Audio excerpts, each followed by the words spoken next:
Ciao a tutti ragazzi, eccoci qua a un nuovo video. E che cosa andiamo a recensire e ad analizzare oggi? Oggi andiamo a vedere praticamente la differenza tra il pad classico, cioè il Joy-Con classico della Nintendo Switch e due versioni invece che presentano, se potete vedere, il D-pad dei classici joypad della Nintendo.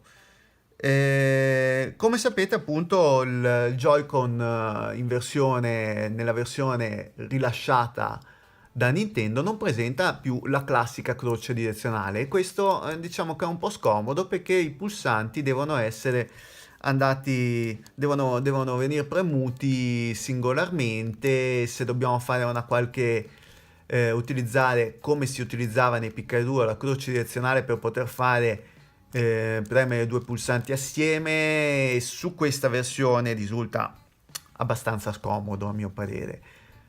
Però la Nintendo ufficialmente non ha rilasciato nulla che andasse a ovviare il problema. Di conseguenza, che cos'è successo?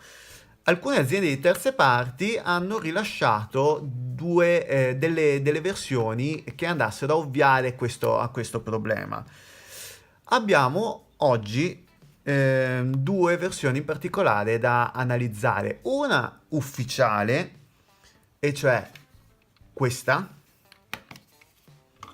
e questa qui è la versione della Hori. Praticamente la Hori ha rilasciato questo Joy-Con che si va a innestare direttamente nella Nintendo Switch, ma presenta delle limitazioni.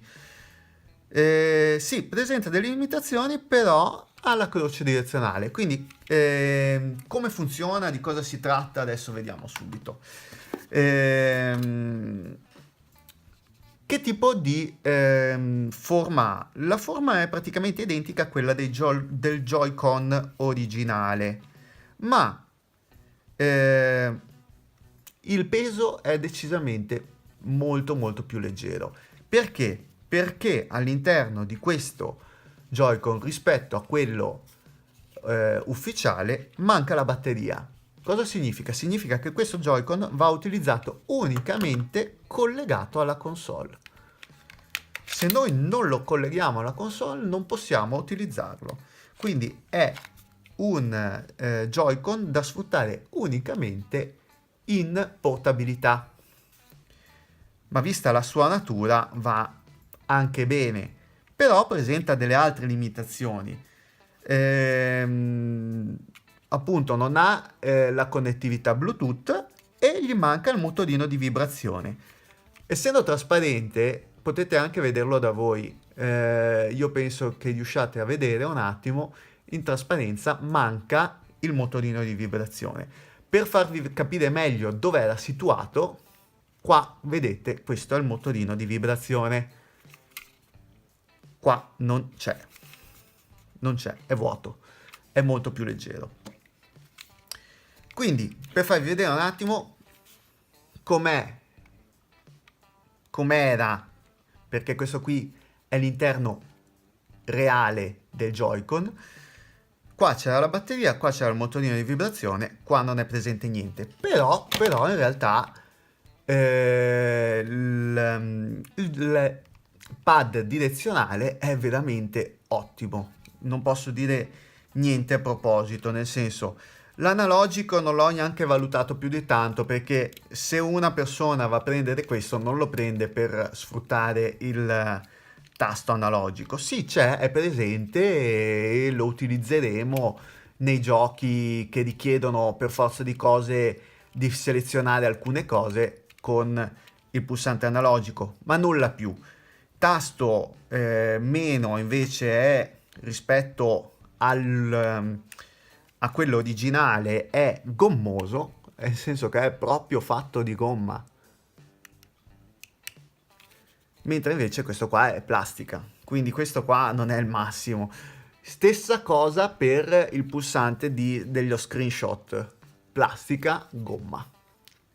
Però vabbè, la croce direzionale invece ha un perno centrale molto buono, quindi noi potremmo fare le nostre varie regolazioni, le nostre varie in un picchiaduro le nostre diagonali, e la corsa, come vedete, è molto buona. Quindi quando andremo a premere la pulsantiera non avremo nessun problema di sorta. Si preme molto molto bene, restituisce un ottimo feeling. Perde inoltre però i tasti ovviamente SL e SR e il pulsante di connessione. Quindi questa parte è finta, totalmente finta. C'è solamente il pettinino qui, e questo pettinino serve appunto per collegarlo direttamente alla Nintendo Switch e per farlo comunicare con questa. E prima di farvi vedere il funzionamento, vi faccio vedere anche l'altro Joy-Con. Un'altra cosa, vi dico, i pulsanti L e ZL sono molto, come si può dire, cliccano. Sono molto cliccosi, diciamo così, rispetto a quelli originali. Sentite che il rumore è molto più secco, ma non è per forza una cosa negativa. Semplicemente è diverso, ha un feeling leggermente diverso. Si sente che non è un prodotto Nintendo, fatto su licenza, ma non è Nintendo. Questo che cos'è invece? Questo qui si tratta sempre di un Joy-Con con croce direzionale, ma è una mod.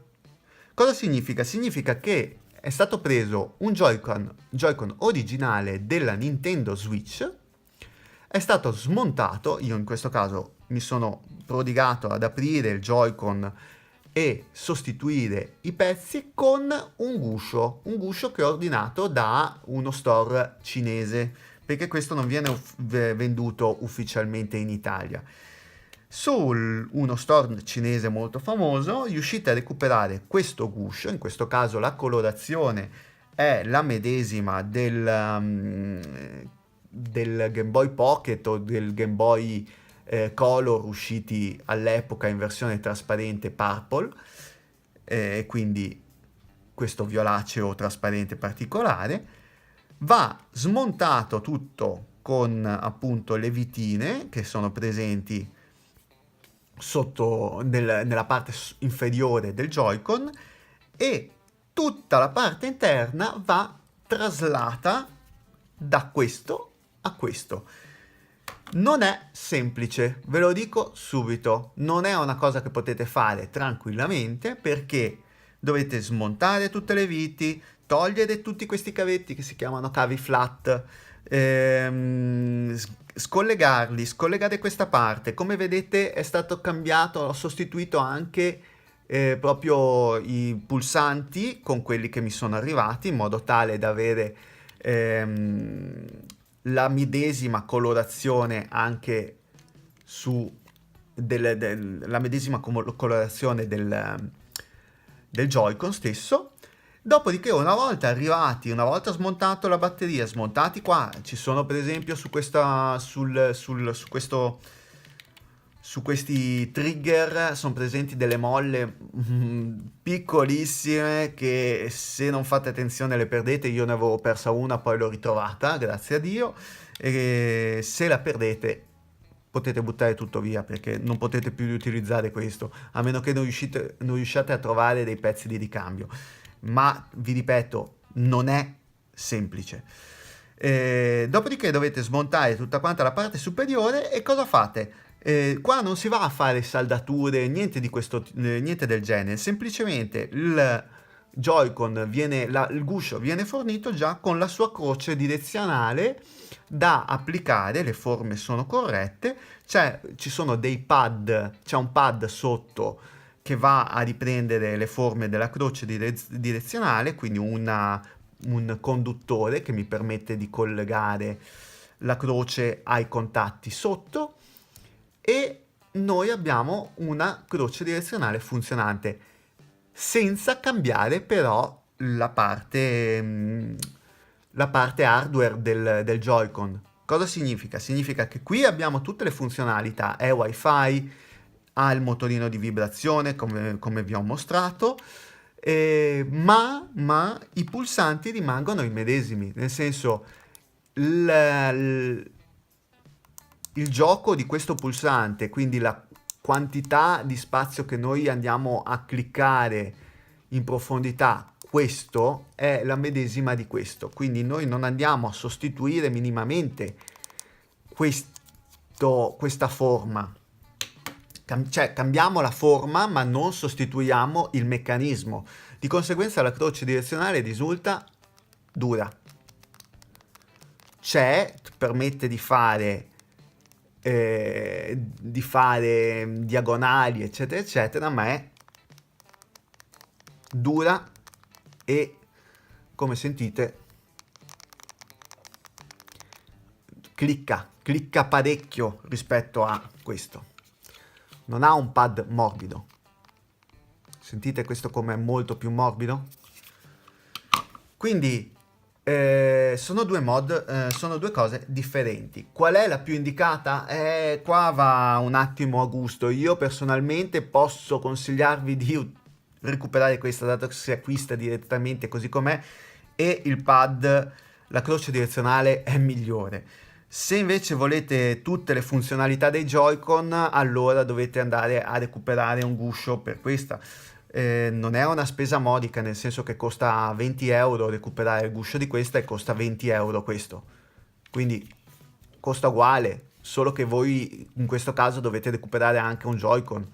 Quindi recuperare o utilizzate il vostro, però se fate danni dovete comprarne uno nuovo, o dovete recuperarne un altro e quindi metterci altri 40 euro di Joy-Con singolo.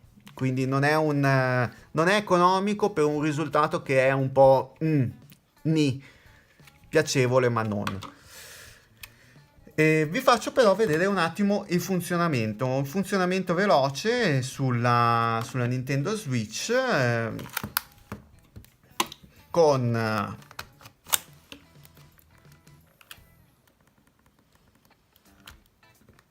facciamo Tetris, utilizziamo modalità maratona, riduciamo un attimino la luminosità così riuscite a vedere un po' meglio, ok.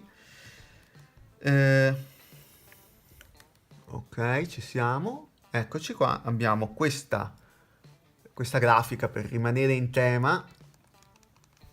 Vediamo di alzare un po'. Come vedete, Joypad funziona bene.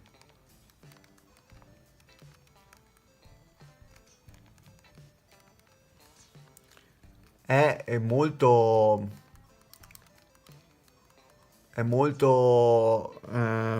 responsivo, nel senso mi restituisce subito la pressione del tasto, ma è duro.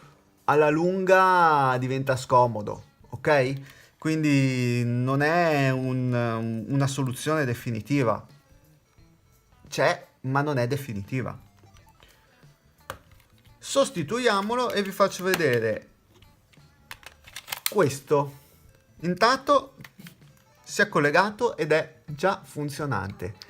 E qua la sensazione, veramente, se avete un Joy-Con normale e questo qui e utilizzate la croce direzionale, passate da quello, o per esempio da quello con la mod della croce direzionale a questo, veramente vi viene da fare un sospiro di sollievo. Cioè la sensazione è fantastica. Cioè è tutto molto immediato, molto rilassante nel gioco. Non so neanche come spiegarvi di preciso come ci si sente a utilizzare questa croce direzionale, ma è veramente piacevole. Diciamo che come feeling questa croce direzionale presenta praticamente il medesimo feeling della croce direzionale del Game Boy. Qua abbiamo la stessa croce direzionale in quanto a pressione a quanto a feeling. Quindi è un ottimo prodotto secondo me e come sostituzione, come croce da recuperare per giocare giochi classici che richiedono la croce direzionale, andate su questa. Non posso che consigliarvi questo acquisto qui. Ci spendete molto di meno e vi restituisce veramente un ottimo feeling. Ecco, con questo è tutto. Io vi saluto e vi lascio al prossimo video. Mi raccomando, ricordatevi di iscrivervi, di mettere vi piace se vi è piaciuto il video e noi appunto ci vediamo prossimamente. Buona giornata a tutti.